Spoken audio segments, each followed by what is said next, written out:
বড়মশাই হঠাৎ করে ইলেকশনের ডিউটির থেকে 44 ঘন্টা ছুটি পেয়েছে। এসে পরে বলল, কোথাও বেরো যাবো, চলো। ভালো লাগে না, একঘেয়ে জীবনটা হয়ে গেছে ডিউটি করে করে। আর আমারও সংসারের ঘানি টানতে টানতে 3 বেলা রান্না করতে খেতে খেতেই মাথাটা পাগল হয়ে গেছে আমার।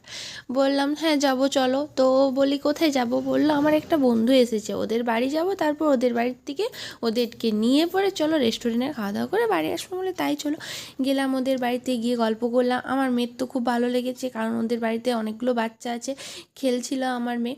খেলে পর আমরা চলে গেলাম বিরিয়ানি আড্ডা রেস্টুরেন্টটা মোটামুটি, কিন্তু নাই মামার থেকে কানা মামা ভালো। খাবারও সেরকম ছিল না, তবুও গল্প হলো, আড্ডা দেওয়া হলো। এটাতে আমার মনটা হ্যাপি হয়ে গেল। আর আসতে মন যাচ্ছিল না ওখান থেকে, মানে থাকতে মন যাচ্ছিলো, আরও গল্প করতে মন যাচ্ছিলো, আরও সময় কাটাতে মন যাচ্ছিলো। কারণ আমার বরের বন্ধুর বউ, সেও আমার খুব ভালো বন্ধু হয়ে গেছে। তার জন্যে আমার আর আসতে মন যাচ্ছিল না ওখানে। কিন্তু কী করব, আসতে তো হবে, নিজের বাড়ি তো